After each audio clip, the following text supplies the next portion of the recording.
Welcome back to our YouTube channel MZ Stories. Episode 151।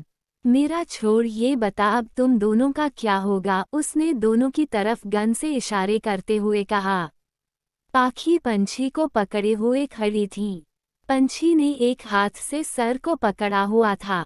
वो अपनी बंद होती आंखों को खोलने की कोशिश कर रही थी कि तभी उसकी आंखें बंद हो गई और वो बेहोश हो गई। पाखी उसे संभालते हुए उसके साथ ही नीचे बैठ गई। उसने पंछी को बहुत आवाजें दी पर पंछी होश में नहीं आई। इशिता ये देखकर मुस्कुराई और बोली, ये तो बेहोश हो गई, अब तेरा क्या होगा?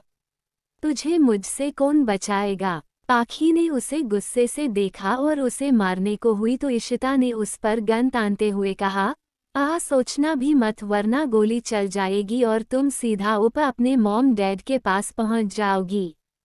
पाखी गुस्से में अपनी मुट्ठी भींच कर रह गई। इशिता उसे गन पॉइंट पर अपने साथ ले गई। खुराना मैंशन में रात के 10 बज रहे थे। अरुण और पाखी का कुछ अता पता नहीं था। अर्पणा माही को घूरते हुए बोली, माही अब एक और झूठ नहीं, सच बताओ क्या हुआ है? पाखी तुम्हारे साथ शॉपिंग करने गई थी तो वो कहाँ रह गई? अर्पणा की बातें सुन और उसका गुस्सा देखकर माही अपने दोनों हाथों को मसल रही थी। उसके चेहरे पर घबराहट और आंखों में डर था। महेंद्र प्यार से माही के सर पर हाथ फेरते हुए बोले, बेटा बताओ कहाँ है अरुण और पाखी? आरव भी सोफे से उठा और उसके पास आकर बोला, चीकू अगर कोई और बात है तो बता, अगर भाई और भाभी किसी प्रॉब्लम में हुए तो हम उनकी मदद तो कर सकेंगे। आरव के बोलने पर माही ने सबको देखा और डरते हुए बोली, वो भाई ने मना किया था आप लोगों को बताने से, उसने घबराते हुए कहा तो आरव उसकी बाह पकड़ अपनी तरफ घुमाते हुए बोला, माही बात क्या है?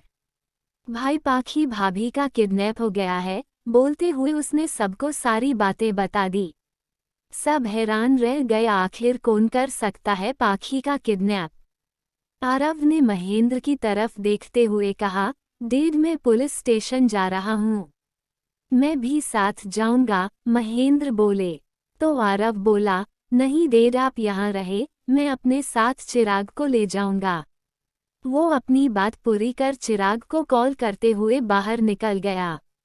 इधर फ्लैट में रेखा भी परेशान थी। 10 बज रहे थे और पंछी का कुछ पता नहीं था। कोयल बार बार पंछी का नंबर ट्राई कर रही थी पर उसका नंबर स्विच ऑफ जा रहा था। उसने ऋषभ का नंबर भी ट्राई किया पर ऋषभ का फ़ोन भी नॉट रीचेबल जा रहा था। थक हार कर उसने फ़ोन टेबल पर रखते हुए कहा, माँ किसी का भी फ़ोन नहीं लग रहा है। कोयल की बातें सुनकर रेखा की चिंता और बढ़ गई थी। उसे बहुत घबराहट हो रही थी। उसने कोयल की तरफ देखा और कहा, वो लड़का जो उस दिन ऋषभ के साथ आया था उसे कॉल कर। माँ मेरे पास उसका नंबर नहीं है, कोयल ने मुंह बनाते हुए कहा। तभी डोर बेल बजी। कोयल ने जाते हुए कहा, मैं देखती हूँ शायद पंछी दी आई होंगी। वो डोर के पास आई और डोर ओपन कर साइड हुई तो रिवान अंदर आया। तो उसे देखकर कोयल चौंकते हुए बोली, तुम यहाँ क्यों आए हो? उसने उसे घूरते हुए कहा तो रिवान भी चिढ़ते हुए बोला, पार्टी करने। इतना बोलकर वो अंदर आ गया और रेखा से बोला, आंटी पंछी का फ़ोन डेड हो गया और ऋषभ के फ़ोन में नेटवर्क नहीं, वो दोनों एक इम्पोर्टेंट मीटिंग के लिए शहर से बाहर गए हैं, कल सुबह तक आ जाएंगे। रिवान ने एक लाइन में ही पूरी बात कही। कोयल उसकी बातों पर हाथ बांध कर बोली, देखा माँ आप खामाखा परेशान हो रही थी, दी सेफ हैं। चलिए अब आप खाना लीजिए। कोयल की बातों पर रिवान चौंक कर बोला, क्या आंटी ने अभी तक खाना नहीं खाया है? तो कोयल ने नमे सर हिला दिया। रिवान रेखा और पास आया और बोला, आंटी प्लीज आप लोग खाना खा लीजिए। रिवान ने जोर देते हुए कहा। फिर कोयल की तरफ देख बोला, तुम आंटी के लिए खाना लगाओ। कोयल ने मुंह बनाकर उसे देखा और बड़बड़ाते हुए डाइनिंग टेबल के पास आते हुए बोली, मेरे घर में आकर मुझे ही ऑर्डर दे रहा है? कनखजूरा। उसने खाना सर्व कर कहा, माँ, खाना लग गया है। रिवान रेखा को डाइनिंग टेबल के पास ले आया। रेखा ने 2 ही प्लेट में खाना देखकर कहा, कोयल, रिवान के लिए खाना सर्व नहीं किया। उसके लिए भी करूं? नहीं आंटी, मैं अभी। रिवान ने इतना ही कहा था कि तभी रेखा ने कहा, नहीं, तुम बाहर नहीं, हमारे साथ ही खाओगे। उसने इतने प्यार से कहा तो रिवान मना नहीं कर पाया और बैठ गया। कोयल ने मुंह बनाकर उसे देखा और बेमन से उसकी प्लेट में खाना सर्व करने लगी। वो जिस तरह से खाना सर्व कर रही थी, रिवान समझ गया था वो गुस्से में है। उसके गुस्से से लाल हो गए चेहरे को देखकर रिवान धीरे से मुस्कुराया। दूसरी तरफ अरुण पाखी को ढूंढते हुए उसी जगह पहुंच गया था जहां पंछी बेहोश पड़ी थी। उसके आसपास करीब 4 आदमी खड़े थे और उन्होंने पंछी के ऊपर गन पॉइंट की हुई थी। अरुण को बहुत गुस्सा आया, उसे ये तो यही लग रहा था वो पाखी है। उसने आगे आते हुए एक आदमी को किक और उनसे लड़ने लगा। वो अकेले ही उनसे फाइट कर रहा था। उसने उनकी गन छीन उनके पैर और कंधे पर शूट किया। उन्हें घायल कर वो पंछी के पास आया और उसे उठाकर चेयर पर बैठाते हुए उसके गालों को थपथपाया, पर पंछी को फिर भी होश नहीं आया। उसने वहीं पड़ी पानी की बोतल से पानी लिया और पानी की छींटें पंछी के मुंह पर मारी तो पंछी ने धीरे धीरे अपनी आंखें खोली और धुंधली आंखों से अरुण को देखा। वो चेहरा उसके लिए बिल्कुल अनजान था। उसने सवालिया नजरों से उसे देखा और उठते हुए उसे दूर हुई। अरुण को कुछ अटपटा लगा, पर फिर भी उसने सारी बातें इग्नोर कर कहा, तुम ठीक हो? पंछी ने उसकी बातों का कोई जवाब नहीं दिया। वो अभी भी उसे सवालिया नजरों से देख रही थी। तभी उसे ऋषभ आता दिखा।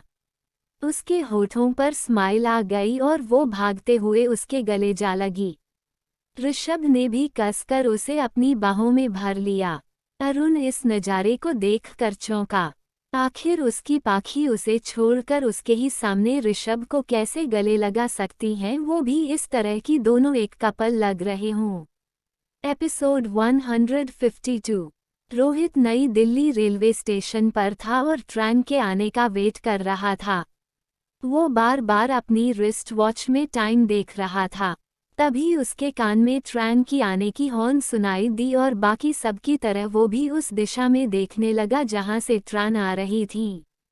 रघु और सुलोचना को स्टेशन से रिसीव कर रोहित ने इस बार उन्हें फ्लैट नहीं छोड़ा, वो उन्हें लेकर अपने घर आ गया, जहां काव्या रोहित के पेरेंट्स के साथ बेसब्री से उनके आने का इंतजार कर रही थी। डोर बेल को आवाज से काव्या खुश हो गई और होठों पर स्माइल लिए बोली, माँ, बाबा आ गए। बोलते हुए उसने डोर ओपन किया और सुलोचना के गले लग गई। वो सबके साथ अंदर आए। शादी के बाद पहली बार काव्या के घर वाले रोहित के पेरेंट्स से मिल रहे थे। वो सभी बातें करते हुए डिनर कर रहे थे। पंछी के फ्लैट में डिनर के बाद कोयल रिवान का हैंड वॉश करवाने उसे दूसरी तरफ ले आई थी। वो उसे टॉवल देकर जाने लगी तो रिवान ने उसका हाथ पकड़ लिया और उसे रोकते हुए कहा, तुम मुझसे इतना चिढ़ती क्यों हो? कोयल ने पहले उसका हाथ देखा और फिर उसे घूरते हुए बोली, क्योंकि तुम मुझे पसंद नहीं हो।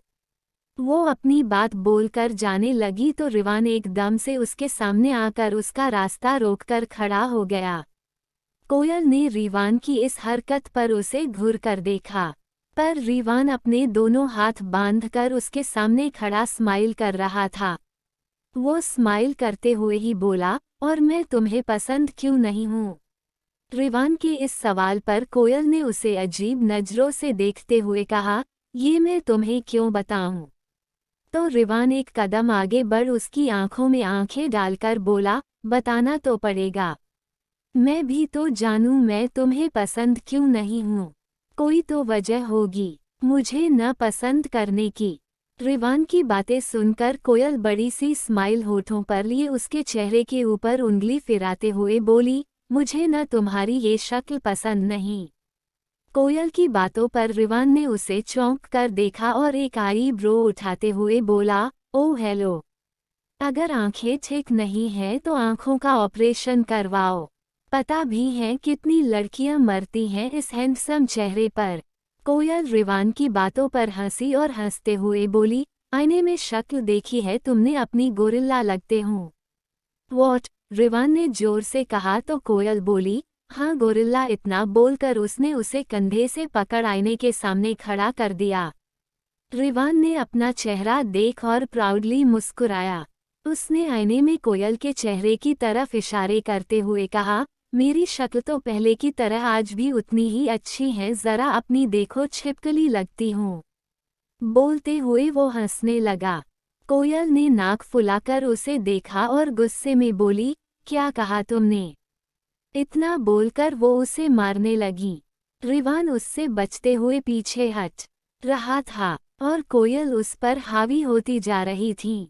वो पीछे हटते हुए अचानक से गिरने को हुआ तो उसने खुद को संभालने के लिए कोयल का सहारा लिया, पर इसके विपरीत वो कोयल को भी अपने साथ लिए नीचे गिर गया।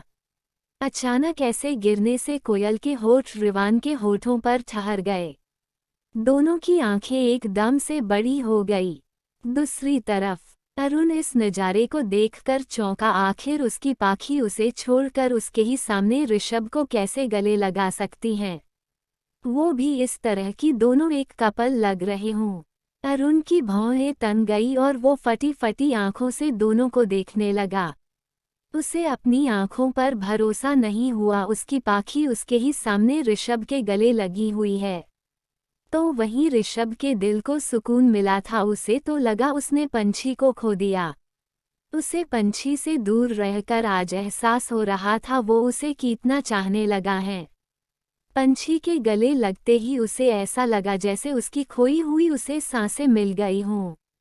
उसकी आंखें बंद थी और वो उसे अपनी बाहों समेटे जा रहा था। तभी उसने बंद आंखों को खोला तो उसकी आंखें अरुण की आंखों से जा टकराई। अरुण उसे में घूर रहा था। ऋषभ समझ गया था अरुण उसे ऐसे क्यों देख रहा है। उसने जल्दी से उसकी गलतफहमी दूर करते हुए पंछी से अलग होते हुए बोला, ये मेरी वाली हैं।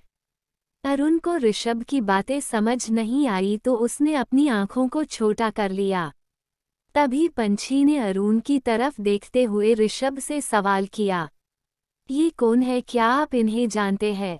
पंछी के सवाल पर अरुण ने उसे घूरा। वो कुछ बोलने को हुआ तभी ऋषभ ने कहा, ये अरुण हैं। अरुण खुराना वो अभी अपनी बात पूरी कर पाता तभी पंछी ने बीच में ही कहा, तो आप हैं अरुण, ये सब आपके लिए हो रहा है। अरुण को समझ नहीं आया पाखी उससे किस तरह बात कर रही हैं। तुम? उसके बोलते हुए ही पंछी ने तपाक से कहा। पाखी बोलते हुए उसने ऋषभ की तरफ देखा और जल्दी से बोली, ऋषभ हमें पाखी को बचाना होगा। वो साइको उसे ले गई। उसे तो मैं नहीं छोड़ूंगी। अपनी बात पूरी करते हुए उसने वहीं पड़ी गन उठाए और रूम में बने दूसरे रास्ते से चली गई। ऋषभ उसके पीछे जाने लगा तो अरुण भी उसके साथ जाने लगा। उसने जाते हुए ही पूछा, मुझे बताएगा ये सब चल क्या रहा है? अगर पाखी को इशिता ले गई तो ये कौन है? ये पंछी है। पाखी और पंछी दोनों एक जैसे दिखती है, ऋषभ बोला।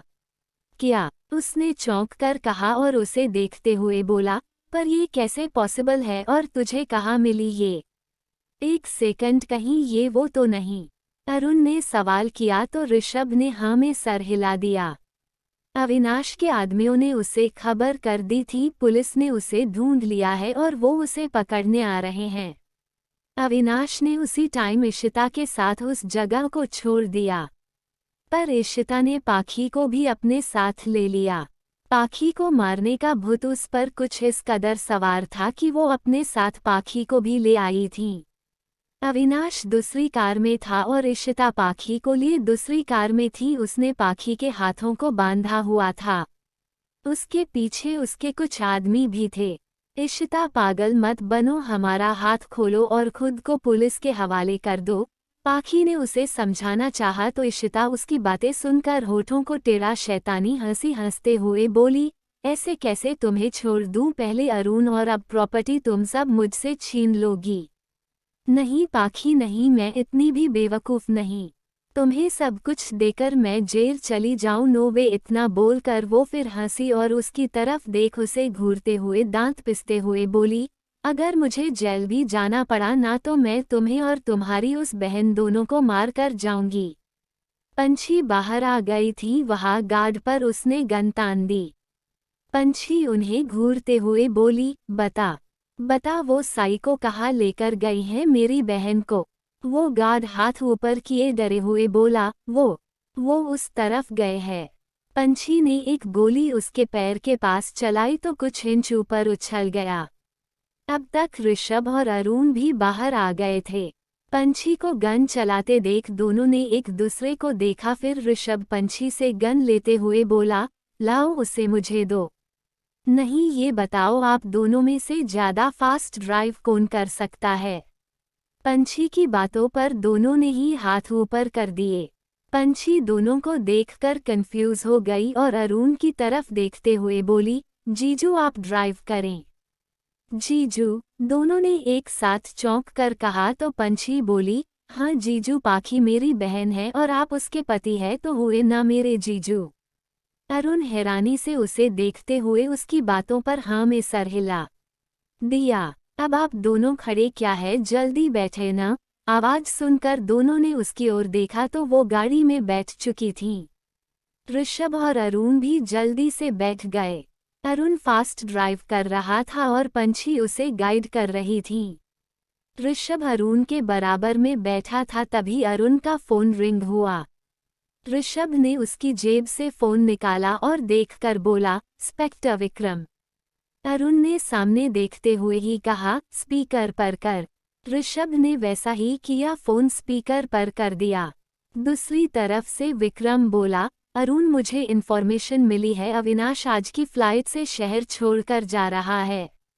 नो नो नो विक्रम, वो बचकर नहीं जाना चाहिए, अरुण ने दांत पिसते हुए कहा।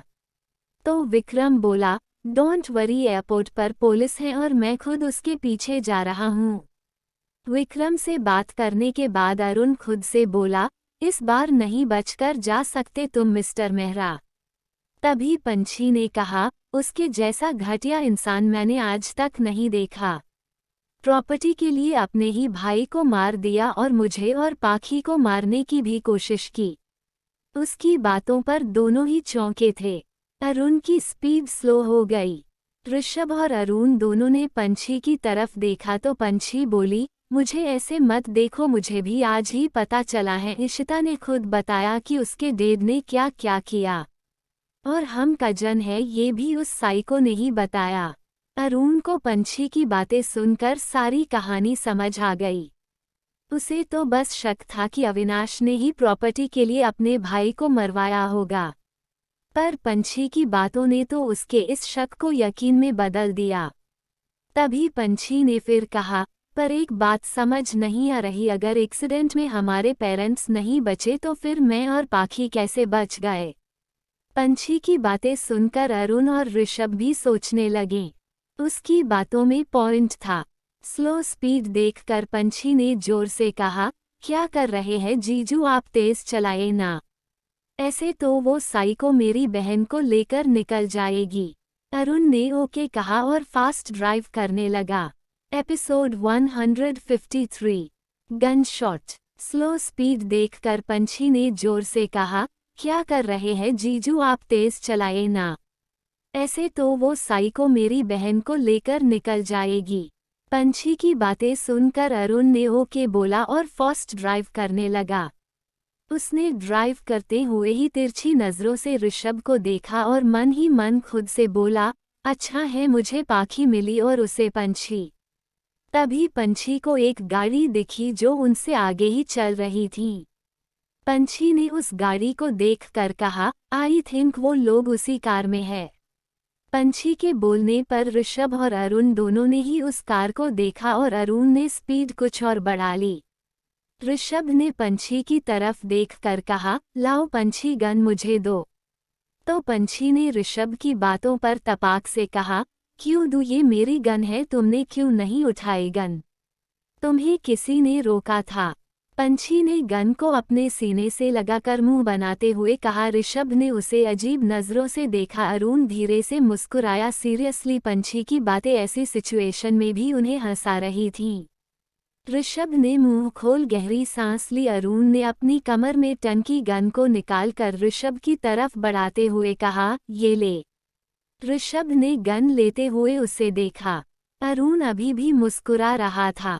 ऋषभ ने उसे मुस्कुराते देखकर रुड वॉइस में बोला, गाड़ी उनके नजदीक ला।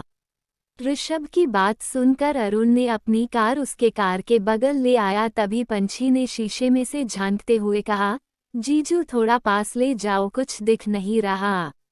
अरुण ने वैसा ही किया जैसे पंछी ने कहा। वो और ऋषभ अपनी बगल चल रही हैं। कार में झांक रहे थे। उस कार के शीशे ब्लैक कलर के थे। अभी वो कार के अंदर देख ही रहे थे कि तभी कार के शीशे नीचे हुए और उसमें बैठे आदमी फायरिंग करने लगे। पंछी और ऋषभ एकदम से नीचे झुक गए। सालों छुपकर गोली चलाओगे? पंछी ने उठते हुए कहा और फायरिंग करने लगी। तो अरुण ने एक बार फिर ऋषभ की तरफ देखा जो उसे ही देख रहा था। ऋषभ ने झुंझलाकर कहा, मुझ पर बाद में हंस लेना, पहले ड्राइविंग पर ध्यान दे। पंछी ने शीशे नीचे किए और वो भी रिटर्न फायरिंग करने लगी। ऋषभ भी उसका साथ दे रहा था और निशाना लगाकर गोली चला रहा था। पर पंछी वो जहां तहां चलाए जा रही थी। हालांकि कि उसका निशाना अच्छा नहीं था, पर फिर भी वो जैसे तैसे निशाना लगा रही थी और इसलिए उसके गन से निकली गोली सिर्फ उन्हें डरा रही थी। पर ऋषभ उन पर निशाना साध उन्हें शूट कर रहा था। उसे एक एक आदमी को शूट करते देख अरुण बोला, क्या कर रहा है, क्यों टाइम वेस्ट कर रहा है, सीधे ड्राइवर पर निशाना लगाना। अरुण की बातें सुनकर ऋषभ ने उसे तिरछी नजरों से देखा और बोला, पहले नहीं बता सकता था? तू खुद नहीं सोच सकता था? अरुण ने मुंह बनाते हुए। ऋषभ ने वैसा ही किया। उसने गाड़ी के ड्राइवर के सर पर निशाना साधा और शूट कर दिया। उसके ऐसा करते ही ड्राइवर मर गया और वो कार डिसबैलेंस होकर पत्थर से टकराकर पलट गई। अरुण ये देखकर बोला, गुड शॉट। बोलते हुए उसने सामने देखा तो उनसे कुछ दूरी पर एक और कार दिखी। अरुण ने स्पीड कुछ और बढ़ाई और उस कार के पास आ गया। पंछी ने झांक कर देखा तो उसमें इशिता थी और उसके बगल पाखी बैठी थी जिसके दोनों हाथों को इशिता ने बांधा हुआ था। जीजू वो साइको इसी कार में है, पंछी ने जोर से कहा। पाखी ने अरुण को देखकर गहरी सांस ली। उसके चेहरे पर खुशी की झलक दिखी तो इशिता उसे तिरछी नजरों से देखते हुए बोली, ज्यादा खुश मत होना पाखी, क्योंकि तुम बहुत जल्दी मरने वाली हो। अपनी बात पूरी कर वो होठों को टेढ़ा कर धीरे से मुस्कुराए। तुम इसी भ्रम में जियो, क्योंकि हम जानते हैं हमें कुछ नहीं होगा। जब तुम्हारे पापा हमें तब नहीं मार पाए जब हम बच्चे थे, तो तब तुम हमारा क्या ही कर लोगी। पाखी ने गहरी मुस्कान होठों पर लिए कहा। इशिता उसकी बातों से कुछ और चिढ़ गई और उसने एक नज़र अरुण को देखा और बोली, गलती कर रहे हो अरुण, वापस चले जाओ वरना मैं इसे मार दूंगी। ये तो अभी पता चल जाएगा कौन किसे मारता है। इतना बोलकर अरुण ने इशिता को ओवरटेक कर आगे जाकर गाड़ी घुमाकर रोक दी। वो और ऋषभ दोनों कार से बाहर आए और गाड़ी से टेक लगाकर खड़े हो गए। इशिता का रास्ता रोके खड़े वो दोनों धीरे से मुस्कुराए और तभी इशिता ने उनके पास आते हुए जोर से ब्रेक लगाया तो कार घसीटते हुए कुछ दूरी तक गई। इशिता कार से बाहर आई और पाखी को गन पॉइंट पर रख कर बोली, अरुण मुझे जाने दो वरना तुम अपनी लवली स्वीट वाइफ को खो दोगे। इशिता की बातों का अरुण पर कोई असर नहीं हुआ, उल्टा वो मुस्कुरा रहा था। इधर पंछी कार से निकलकर उसके पीछे ही छुपी हुई थी। उन्होंने जो प्लान थोड़ी देर पहले बनाया था उसको एग्जीक्यूट करते हुए अरुण इशिता को अपनी बातों में फंसाए हुए था और पंछी पीछे से छुपते हुए इशिता की तरफ धीरे धीरे बढ़ रही थी। ऋषभ अरुण के बगल खड़ा इशिता पर गन ताने हुए था। दूसरी तरफ आरव और चिराग पुलिस के साथ अविनाश का पीछा कर रहे थे। उन्हें अविनाश की लोकेशन मिलते ही वो उसके पीछे निकल गए थे। अविनाश ने सोचा था अगर इशिता और वो दोनों अलग अलग जाएंगे तो पुलिस उन्हें पकड़ नहीं पाएगी। वो पुलिस को डिस्ट्रैक्ट करना चाहते थे, पर इसके विपरीत पुलिस ने उन्हें बहुत आसानी से ढूंढ लिया था। जहां एक तरफ अरुण, ऋषभ और पंछी इशिता तक पहुंच गए थे तो वहीं आरव, चिराग और इंस्पेक्टर विक्रम अविनाश तक पहुंच गए थे। पर अविनाश ने अभी तक हार नहीं मानी थी, वो अभी भी भागने की कोशिश में ही लगा था। रिवान पंछी के फ्लैट से वापस आ रहा था, वो ड्राइव कर रहा था पर उसका ध्यान अभी भी वहीं था जब कोयल और उसके होठों के बीच के फासले मिटे थे।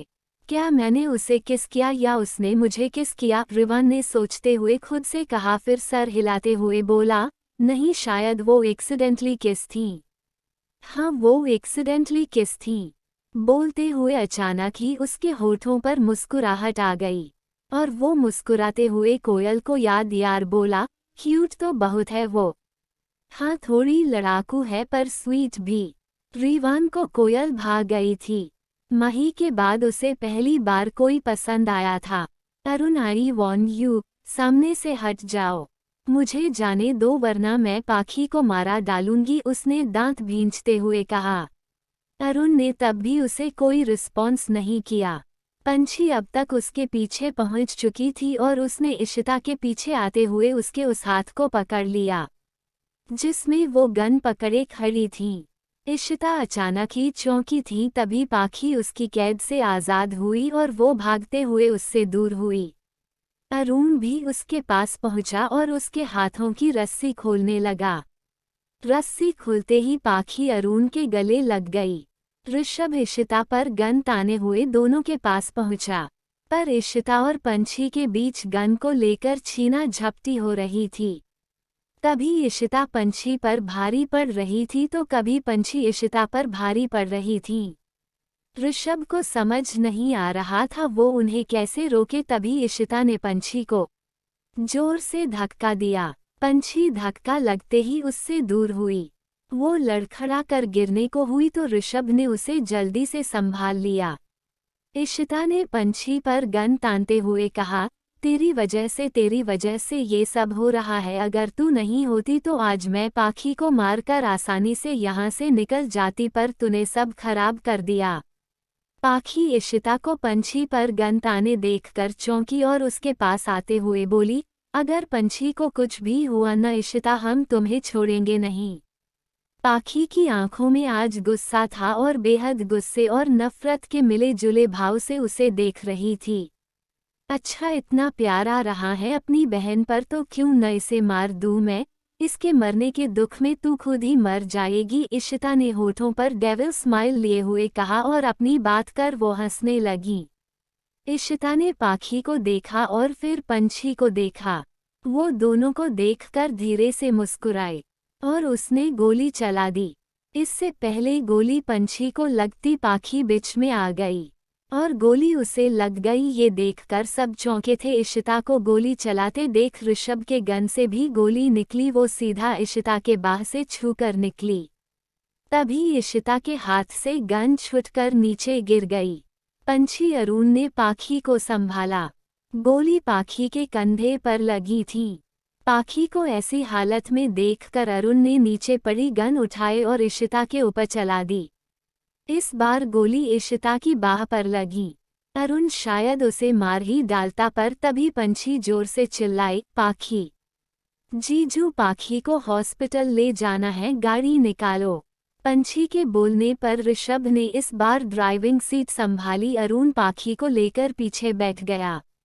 पंछी ने उसी रस्सी से, जिस रस्सी से इशिता ने पाखी को बांधा हुआ था, उसने उसी रस्सी से इशिता को कार के साथ बांध दिया और ऋषभ के बगल बैठ गई। ऋषभ ने पुलिस को लोकेशन सेंड कर दी तो पुलिस कुछ ही देर में वहां पहुंच गई और इशिता को अरेस्ट कर उसे हॉस्पिटल ले गई क्योंकि गोली उसे भी लगी थी। इधर ऋषभ फास्ट ड्राइव कर रहा था। पाखी की आंखें बंद हो रही थी। अरुण, पंछी दोनों ही उसे होश में रखने की पूरी कोशिश कर रहे थे, पर पाखी की पलकें भारी होती जा रही थीं। अरुण बार बार उसके गाल को थपथपा रहा था। अरुण के चेहरे और आंखों में डर दिख रहा था, पाखी को खो देने का डर। अरुण ने पाखी के गालों को थपथपाते हुए कहा, पाखी डोंट स्लीप। तुम कहती थी ना तुम्हारा अपना कोई नहीं। देखो तुम्हारी अपनी बहन है मैं हूँ। हम सब एक परिवार है पाखी। तुम अपने परिवार को छोड़कर नहीं जा सकती। आंखें खोलो यार प्लीज। बोलते हुए उसकी आवाज भारी हो गई थी। पंछी ने ऋषभ की तरफ देखा और बोली, प्लीज ऋषभ फास्ट ड्राइव करिए। मेरी बहन को कुछ नहीं होना चाहिए। मैं उसे खो नहीं सकती। पाखी प्लीज होश में रहो यार। अभी तो हम मिले हैं, तुमसे ढेर सारी बातें करनी है मुझे। पंछी और अरुण ऐसे ही पाखी को अपनी बातों में लगाए, उसे जगाए रखने की कोशिश कर रहे थे। ऋषभ ने फास्ट ड्राइव कर 1 घंटे में ही सबको हॉस्पिटल पहुंचा दिया था। पाखी के कपड़े खून से भीग गए थे। अरुण ने जो अपना ब्लेजर उसे पहनाया था वो भी खून में भीग गया था। मूर्ति में अंदर जाते ही उन्हें बाहर रोक दिया गया। वो तीनों ही बाहर खड़े हाफते हुए उस रूम के दरवाजे को देख रहे थे। एपिसोड 154। पंछी, अरुण, ऋषभ तीनों ऑपरेशन थिएटर के बाहर खड़े थे कि तभी कुछ लोगों के कदमों के आने की आहट आई। आवाज सुनकर पंछी ने उस ओर देखा तो उसकी आंखें बड़ी हो गई। 2 लेडीज कांस्टेबल और एक वर्ड बॉय इशिता को स्ट्रेचर पर ला रहे थे। वो दर्द में कराह रही थी। उसने अपनी एक बाह को दूसरे हाथ से पकड़ा हुआ था। पंछी उसे गुस्से और नफरत से देख रही थी। तभी उसने हाथों की मुट्ठी कसी और इशिता की तरफ बढ़ते हुए बोली, तुझे तो मैं छोड़ूंगी नहीं साइको, तूने पाखी पर गोली चलाई। वो इशिता को मारने के लिए बढ़ी थी। तभी ऋषभ ने उसे पीछे से अपनी बाहों में भर रोकते हुए कहा, पंछी रुक जाओ, क्या कर रही हो? ऋषभ छोड़िए मुझे, मैं इसे नहीं छोड़ूंगी। इसने पाखी पर गोली चलाई, उसे मारने की कोशिश की। इसे तो मैं मार डाल लूंगी। ऋषभ उसे कमर से पकड़े अपनी तरफ खींच रहा था और पंछी उससे छूटने की कोशिश कर रही थी। वो बिल्ली की तरह इशिता पर झपट रही थी। तभी लेडीज कांस्टेबल ने कहा, मैम ये आप क्या कर रही है? आप इन्हें हट नहीं कर सकती, ये पहले से ही इंजर्ड है। अरुण ने इशिता को देखकर गुस्से में अपनी मुट्ठी कस ली थी। उसे भी पंछी जीतना ही गुस्सा आ रहा था, पर वो खुद को कंट्रोल किए खड़ा था। वो पंछी के पास आया और बोला, जाने दो इसे पंछी, बस कुछ दिन की ही तो बात है। जैसे ही ये रिकवर होगी इसे जेल भेज दिया जाएगा। इस पर ऐसे ऐसे चार्जेस लगेंगे कि अपनी पूरी जिंदगी जेल में ही रहेगी। अरुण की बातें सुनकर इशिता हंसते हुए बोली, तो तुम्हें ऐसा लगता है अरुण में इशिता मेहरा जेल में रहेगी? बोलते हुए वो हंसी, फिर उसकी तरफ देख आगे बोली, कोई भी पिंजरा मुझे कैद में नहीं रख सकता, बहुत जल्द तुम्हें पता चल जाएगा। पंछी इशिता की बातें सुन गुस्से में बोली, रस्सी जल गई बल नहीं गया, इसे तो मैं अभी बताती हूँ। इतना बोलकर वो फिर उस पर लपकी, पर ऋषभ ने उसे और कसकर पकड़ लिया और उसका चेहरा अपनी तरफ करते हुए उसे अपनी बाहों में भर लिया।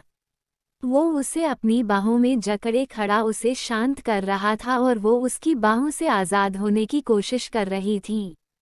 अरुण के इशारे करने पर इशिता को वहां से ले जाया गया। जब कुछ देर बाद पंछी शांत हुई तो वो बेंच पर जाकर बैठ गई। वो गुस्से में अपनी हाथों की उंगलियों को मसल रही थी। ऋषभ और अरुण दीवार से टिककर खड़े थे। तभी डॉक्टर बाहर आए। उन्हें बाहर आते देख तीनों ही एक्टिव हो गए। अरुण और पंछी दोनों ने एक साथ कहा, अब वो कैसी हैं? डॉक्टर ने मास्क हटाते हुए कहा, आप सही टाइम पर ले आए। उन्हें इतना ब्लड लॉस होने के बाद भी हमने उन्हें बचा लिया। वो सेफ हैं, she is out of danger now. थोड़ी देर में हम उन्हें नॉर्मल वार्ड में शिफ्ट कर देंगे, तब आप लोग उनसे मिल सकते हैं। एनेस्थीसिया का असर उन पर अभी भी है, इसलिए वो बेहोश हैं। डॉक्टर अपनी बात पूरी कर वहां से चले गए। पंछी एक गहरी सांस लेते हुए दोनों हाथों से अपना चेहरा ढकते हुए बैठ गई। अरुण ने भी चेहरा ऊपर करते हुए आंखें बंद की। ऋषभ ने माथे हाथ रख अपने माथे को सहलाया। तभी अरुण का फोन रिंग हुआ। अरुण ने देखा कॉल आरव की है तो उसने कॉल रिसीव करते हुए कहा, क्या वो पकड़ आ गया? हाँ भाई, उसने कोशिश तो बहुत की पर हमने उसे पकड़ लिया। पुलिस उसे ले गई है। आप सब कहाँ है? मैं हॉस्पिटल में हूँ। क्या आप हॉस्पिटल में? सब ठीक तो है ना? भाभी कैसी है? आरव की घबराती हुई आवाज आई। अरुण गहरी सांस लेकर बोला, उसे गोली लगी है। क्या इशिता ने? आरव के पूछने पर अरुण ने हाँ कहा। आरव ने अरुण से बात कर मेंशन में भी कॉल कर सबको बता दिया। रात के करीब 2 बज रहे थे जब सब हॉस्पिटल पहुंचे। Aarav, mister and missus Khurana, Mahi, Ritika ये सभी पाखी के वार्ड की तरफ आ रहे थे। उन सबकी नज़र पंछी पर गई जो ऋषभ और अरुण के साथ खड़ी थी। पंछी को देखकर सबने एक दूसरे को देखा। भाभी तो ठीक लग रही है, माही धीरे से बोली। हाँ, पाखी को देखकर तो कहीं से नहीं लगता उसे गोली लगी होगी। रितिका जो माही के बगल ही चल रही थी उसने माही की बातों पर कहा। चौंका तो आरव भी था। भाभी ठीक है, फिर भाई ने ये क्यों कहा कि उन्हें गोली लगी है? अर्पना पंछी के पास आकर उसके गले लग गई। पंछी को ये अजीब लगा पर उसने कुछ कहा नहीं। पंछी के चेहरे को हाथों में भरकर अर्पना बोली, तुम ठीक हो बेटा? मैं ठीक हूँ, पर आपको कौन है आंटी? पंछी ने सवालिया नजरों से देखते हुए पूछा और पलटकर ऋषभ और अरुण को देखने लगी। वो दोनों भी समझ गए थे। सबने पंछी को पाखी समझ लिया। पाखी तो बिल्कुल ठीक है, फिर तुमने ये क्यों कहा उसे गोली लगी है? महेंद्र ने अरुण को तरफ देखते हुए कहा। अरुण उनकी बातों पर बोला, ये पंछी है पापा, पाखी अंदर है, वो अभी बेहोश है। अरुण की बातों पर सबने चौंक कर पंछी को देखा। पंछी भी सबके ऐसे देखने से सकपका गई थी। वो जबरदस्ती की स्माइल अपने होठों पर लिए धीरे से मुस्कुराई। ऋषभ और अरुण ने दोनों ने उन्हें जुड़वा होने का सच बताया तो महेंद्र हैरान होते हुए बोला, अविनाश इतना गिर जाएगा कभी सोचा नहीं था। उसने दोनों मासूम बच्चों को भी नहीं छोड़ा। तभी आरव बोला, डोंट वरी डैड, अब वो अपने कर्मों की सजा जेल में रहकर भुगतेंगे। सबको देखकर पंछी को कुछ याद आया और वो ऋषभ की तरफ देखते हुए बोली, माँ को। उसने अभी इतना ही कहा था कि तभी ऋषभ बोला, डोंट वरी, उन्हें लगता है हम दोनों मीटिंग के लिए शहर से बाहर गए हैं। वो सभी वही बैठे पाखी के होश में आने का इंतजार करने लगे। तभी अरुण की नज़र इंस्पेक्टर विक्रम पर गई। इंस्पेक्टर विक्रम एक डॉक्टर से बात कर रहा था। अरुण उसके पास आया और बोला, क्या हुआ विक्रम, कोई परेशानी? तुम थोड़े परेशान दिख रहे हो। हाँ, वो मेरी वाइफ यहाँ एडमिट है। क्या हुआ उन्हें, वो ठीक तो है ना? एक्चुअली वो प्रेग्नेंट है, डिलीवरी में कुछ कॉम्प्लिकेशंस है, हम उसी के बारे डिस्कस कर रहे थे। विक्रम की बातों पर अरुण ने उसके कंधे पर हाथ रखते हुए कहा, डोंट वरी, सब ठीक होगा। भाभी को कुछ नहीं होगा और तुम्हारा लिटिल प्रिंस भी अच्छा होगा। तुम्हें कैसे पता? प्रिंस ही होगा, प्रिंसेज भी तो आ सकती। हाँ, क्यों नहीं, वो तो ऐसे ही निकल गया। अच्छा, अभी कहाँ है भाभी? अरुण ने पूछा। वो अंदर है, अगर नॉर्मल डिलीवरी नहीं हुई तो सिजेरियन करना होगा, विक्रम ने कहा तो अरुण ने एक बार फिर उसे कंसोल करते हुए उसके गले लग गया। डोंट वरी, सब ठीक होगा। अरुण की बातों पर विक्रम मुस्कुराकर रह गया। अगली सुबह 8 बजे करीब पाखी को होश आया। सब हॉस्पिटल में ही थे। सब पाखी से एक एक कर मिले। पंछी उसके पास बैठी थी और उसे देखकर थोड़ा गुस्से में बोली, क्यों, क्या तुमने? ये गोली तो मुझ पर चली थी, फिर क्यों तुम बीच में आ गई? पाखी ने भी मुस्कुराते हुए कहा, सबको खोने के बाद हम अकेले हो गए थे, फिर अरुण जी से शादी के बाद एक परिवार मिला जिसे हमने दिल से अपनाया, पर फिर भी कहीं कोई कमी थी। जब पता चला तुम्हारी बहन हो, वो कमी भी पूरी हो गई। तुम्हें पाकर हम इतने खुश थे कि तुम्हें खोने की हिम्मत हम में नहीं थी। पंछी ने उसके हाथों पर अपना हाथ रख मुंह बनाते हुए आगे कहा, अब कभी ऐसा मत करना, वरना मैं गुस्सा हो जाऊंगी। पंछी की बातों पर वो धीरे से मुस्कुरा दी। काव्या ने रघु और सुलोचना के बारे में बताने के लिए पाखी को कॉल किया तो उसका फोन नहीं लगा। उसने माही को कॉल किया तो उसने काव्या को सब बता दिया। पाखी को गोली लगी है और वो सभी हॉस्पिटल में हैं। ये बात सुनते ही काव्या, रोहित और उनके पेरेंट्स सब हॉस्पिटल आ गए। वहां आकर उन्हें पाखी और पंछी का सच पता चला तो वो सभी हैरान रह गए। सब पाखी के बेड के इर्द गिर्द खड़े थे और पाखी सवालिया नजरों से रघु और सुलोचना को देख रही थी। उसने उन्हें देखते हुए कहा, बताए काका, आप तो बाबा के दोस्त हैं, उन्हें बचपन से जानते हैं, तो बताए क्या हम उनकी बेटी नहीं हैं? पाखी की बातें सुनकर रघु ने सुलोचना की तरफ देखा तो सुलोचना ने धीरे से सर हिला दिया। रघु ने पाखी के सर पर हाथ फेरते हुए कहा, हाँ, तुम मोहन और शारदा की बेटी नहीं हो, उन्होंने तुम्हें गोद लिया था। क्या? पाखी ने चौंक कर कहा। हाँ, वो दोनों दिल्ली आए थे और जिस रात वो दिल्ली से वापस जा रहे थे उन्होंने रास्ते में एक्सीडेंट हुआ देखा। वो दोनों उनकी मदद के लिए गए। तुम्हारी माँ की सांसें रुक चुकी थीं पर तुम्हारे पिता जिंदा थे बेटा। उन्होंने तुम्हें मोहन को दे दिया और उसे दूर ले जाने के लिए कहा। मोहन के सामने ही उन्होंने अपनी आखिरी सांसें ली। उनकी कोई संतान नहीं थी, वो तुम्हें पाकर खुश हुए थे, जबकि तुम्हारे पिता ने ही तुम्हें उन्हें सौंप दिया था तो वो तुम्हें लेकर लखनऊ आ गए और तुम्हें अपनी बेटी की तरह पाला। तुम उनके जीने का सहारा बनी थी। सच सुनकर पाखी की आंखों से आंसुओं की कुछ बूंदें निकली तो अरुण उसके हाथ को अपने हाथ में थामकर आंखों से इशारे कर उसे रोने से मना किया। ऋषभ के कहने पर रिवान कोयल और रेखा को हॉस्पिटल ले आया था क्योंकि पंछी जिद पर अड़ी थी, जब तक पाखी घर नहीं जाएगी वो भी उसके साथ ही रहेगी। तो ऋषभ को उन्हें हॉस्पिटल ही बुलाना पड़ा। पंछी ने रेखा को सवालों के कटघरे में खड़ा कर दिया था और वो अपने अस्तित्व का सच पूछ रही थी। रेखा पाखी को देखकर समझ गई थी वो दोनों जुड़वा बहनें हैं। रेखा ने उन्हें वही सच बताया जो इशिता ने दोनों को बताया था। वो नस कोई और नहीं रेखा ही थी, जो उस रात पंछी को अविनाश से बचाने के लिए भागी थी। तो आप इसलिए मुझे कभी दिल्ली नहीं आने दे रही थी? पंछी ने सवाल किया। तो रेखा ने हाँ में सर हिला दिया। वो उसके सर पर हाथ रखते हुए बोली, मैंने जानबूझकर तुम्हें तुम्हारे माँ बाप से दूर नहीं किया था, हालात ही ऐसे थे बेटा, मुझ पर चोरी और पता नहीं कैसे कैसे केस लगा दिए गए। मैं फिर भी तुम्हें तुम्हारे माँ बाप तक पहुँचाना चाहती थी, पर तभी तुम्हारे पेरेंट्स के एक्सीडेंट की खबर सुनी। मैं समझ गई थी ये एक्सीडेंट नहीं था, उसी आदमी का सब किया था। तुम्हारे जान को इस शहर में खतरा था, इसलिए मैंने और मेरे हस्बैंड ने डिसाइड किया को हम ये शहर ही छोड़ देंगे। हम तुम्हें लेकर मुंबई चले गए और वहीं सेटल हो गए।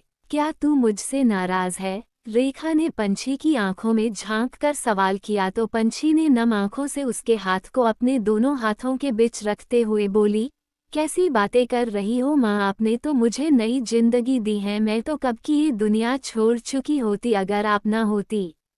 इतना बोलकर वो उसके गले लग गई। अरुण फोन पर बात करते हुए बाहर आ गया। उसने कॉल पर बात करते हुए कहा, इतने चार्जेस लगाओ इन पर कि ये दोनों कभी बाहर ही ना आ पाए। अपनी बात पूरी कर वो जाने लगा, तभी उसकी नज़र ओटी के बाहर खड़े विक्रम पर गई। वो कुछ परेशान लग रहा था। उसे अकेले खड़े देखकर अरुण उसके पास चला गया और औरती को देखते हुए बोला, बहुत एक्साइटेड होना अंदर से आने वाली आवाज को सुनने के लिए। आवाज सुनकर विक्रम ने उसकी तरफ देखा और अरुण को देखकर मुस्कुरा दिया। तभी अंदर से एक बच्चे के रोने की आवाज आई। एपिसोड 155। आवाज सुनकर दोनों ने औरती की तरफ देखा और मुस्कुरा दिए। अरुण विक्रम के गले लगकर बोला, कॉन्ग्रेचुलेशंस यार। थैंक यू, विक्रम उससे अलग होते हुए बोला। तभी डॉक्टर बाहर आए और विक्रम को बधाई देते हुए बताया कि उसे बेटा हुआ है। अरुण ने एक बार फिर उसे कंग्रेचुलेट किया तो विक्रम बोला, तुम तो एस्ट्रोलजर निकले, तुम्हें कैसे पता कि प्रिंस ही आएगा? तो अरुण मुस्कुराते हुए बोला, हाँ सही कहा, एस्ट्रोलॉजर ही तो हूँ मैं। इतना बोलकर वो मुस्कुराने लगा। अब आपकी वाइफ कैसी है? विक्रम ने पूछा तो अरुण ने मुस्कुराते हुए कहा, अब वो ठीक, और तुम मुझसे यहाँ खड़े खड़े बात क्या कर रहे हो? जाओ भाभी से मिलो, प्रिंस से मिलो, दोनों वेट कर रहे होंगे तुम्हारा। अरुण के कहने पर विक्रम अंदर चला गया। इधर अरुण इशिता के रूम में आया था और उसे दोनों हाथ पेंट की जेब में डाले मुस्कुराते हुए देख रहा था। अरुण को ऐसे अपने सामने खड़े मुस्कुराते देखकर इशिता आंखों को छोटा कर गुस्से में दांत पिसते हुए बोली, मत देखो अरुण ऐसे, तुम मेरी गुस्से की आग को बढ़ावा दे रहे हो। तुम कभी नहीं सुधर सकती। अरुण ने सर हिलाते हुए कहा और उसके पास आया और वो होठों पर तंज भरी मुस्कान लिए बोला, तुमने आज तक जितने भी क्राइम किए हैं तैयार हो जाओ, उन सब की सजा तुम्हें जिंदगी भर जेल में रहकर काटनी पड़ेगी। अरुण की बातों पर इशिता अपनी मुट्ठी को भींचकर अरुण को घूरते हुए बोली, ये तुम अच्छा नहीं कर रहे हो अरुण, बहुत पछताओगे। पछताओगी तो तुम इशिता, तुम्हारे डेड और तुमने जो भी किया है उसकी सजा तो तुम्हें मिलकर रहेगी। आई प्रोमिस, तुम दोनों को कभी जेल से बाहर नहीं दूंगा। अरुण ने दांत पिसते हुए कहा, तुम पहले मुझे कैद करके तो दिखाओ। आई एम इशिता मेहरा, मुझे कैद करना किसी के बस में नहीं। मैं एक आज़ाद पंछी हूँ, जहाँ चाहे वहाँ उड़ूंगी, कैद करोगे तो पिंजरा तोड़कर उड़ जाऊंगी। इशिता की बातों पर अरुण बोला, तुम्हारे इस घमंड ने ही तुम्हें इस हालत में पहुँचाया है और एक दिन तुम्हारी जान भी ले लेगा। बोलते हुए उसने गहरी सांस ली और रिलैक्स होकर आगे बोला, तुम्हें एक न्यूज देने आया था। पाखी जिंदा है और सही सलामत है, और रही बात तुम्हारे डेड की तो वो जेल में है और बहुत जल्द तुम्हें भी उनके पास ही भेज दिया जाएगा। अरुण की बातों पर इशिता ने दांत पीस कर कहा, अरुण। पर अरुण ने उसकी एक नहीं सुनी, वो मुस्कुराते हुए वहां से चला गया। पाखी के वार्ड में अभी भी सब थे और सभी हंसते हुए बातें कर रहे थे। तभी विक्रम उन्हें अपने पापा बनने की खुशी में मिठाई खिलाने आया। सबने उसे कंग्रेचुलेट किया। तभी अर्पणा ने कहा, आज इतने खुशी के मौके पर इतनी अच्छी खबरें मिली है सुनने के लिए, तो एक खबर हम भी सबको सुना देते हैं। बोलते हुए उसने सबको देखा और मुस्कुराते हुए आगे बोली, पाखी के ठीक होते ही मैं अपने बेटों की बारात लेकर जाऊंगी, तो बेटियां वाले थोड़ा सावधान रहें और तैयारियां कर ले। जी जरूर, रेखा ने मुस्कुराते हुए कहा। इधर इशिता ने अरुण के जाते ही अपनी हथकड़ी को बालों की पिन से खोला और अपनी कलाई पर हाथ फेरते हुए बोली, मुझे कोई कैद करके नहीं रख सकता। इतना बोलकर वो उठी और सबकी नजरों से बचकर जाने लगी। तभी उसके कान में बच्चे के रोने की आवाज गई। डोर खोलकर रूम में गई तो एक बच्चा पालने में रो रहा था। वो बच्चा विक्रम का था। अक्षरा अभी भी हल्की बेहोशी में थी, इसलिए उसका ध्यान इशिता पर नहीं गया। इशिता दबे पांव बच्चे को अपने साथ लेकर चली गई और बच्चे को देखकर बोली, सॉरी बेबी, तुम्हें ऐसे किडनैप किया मैंने, पर मैं करती भी क्या, एक तुम ही तो हो जो मुझे यहाँ से निकाल सकते हो।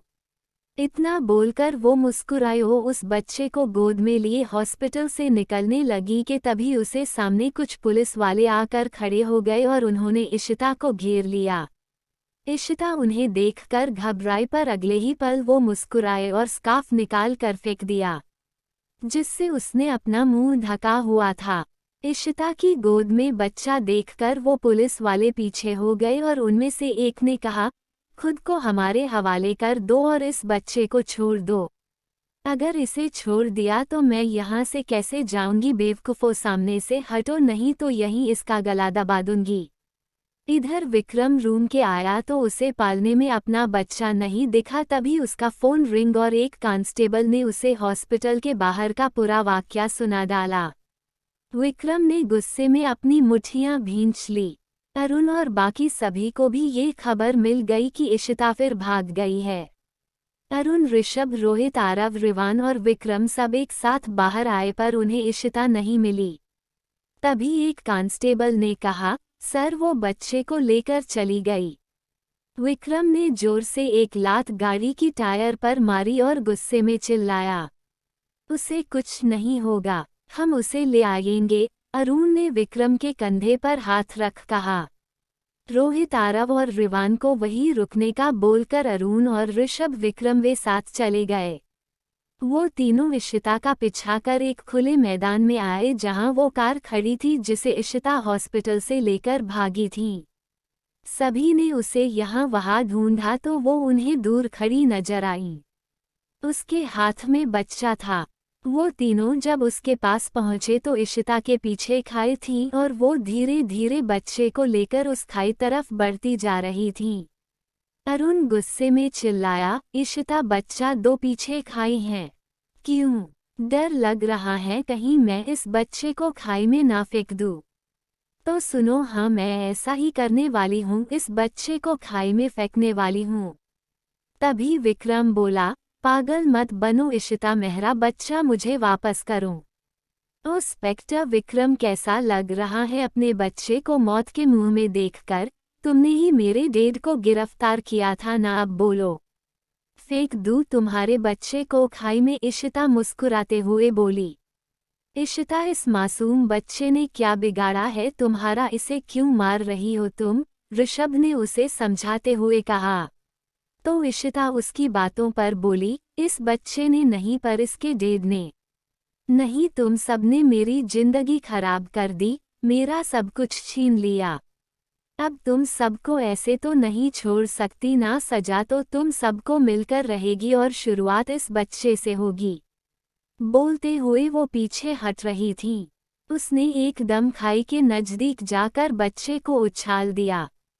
सबकी सांसें ये देखकर एकदम से अटक गई, तभी उसने लपककर बच्चे को कैच कर लिया और सबके चेहरे का रंग उड़ा देखकर बोली, क्यों डर गए ना? अच्छा लगा मुझे तुम सबके चेहरे पर ये डर देखकर। बोलने के बाद वो हंसने लगी। उन तीनों ने एक दूसरे को इशारे कर सर हिलाया। अरुण आगे बढ़ा। इशिता ने उसे अपने पास आते देखकर कहा, वहीं खड़े रहो अरुण, वरना मैं इसे फेंक दूंगी। ऋषभ और विक्रम भी दूसरी साइड से उसके पास आने लगे। अरुण को नजदीक आते देख इशिता का सारा ध्यान अरुण पर था। इशिता का फायदा उठाकर ऋषभ उसके काफी करीब आ गया। जैसे ही उसने सबको अपने पास देखा तो वो एकदम से पीछे हुई। तभी उसका पैर एक छोटे पत्थर पर फिसला और गिरने लगी। तभी बच्चा उसके हाथ से उछल गया। अरुण ने जल्दी से लपक कर बच्चे को पकड़ लिया। विक्रम और ऋषभ ने लपक कर इशिता का हाथ पकड़ना चाहा तो उसका हाथ दोनों के हाथ में से रेत की तरह फिसल गया और इशिता खाई में जा गिरी। कुछ सेकंड तक वहां सन्नाटा छा गया। सबके दिल की धड़कन और बच्चे के रोने की आवाज ही गूंज रही थी। तीनों ने एक दूसरे को देखा और अरुण ने कहा, शायद उसकी किस्मत में यही लिखा था।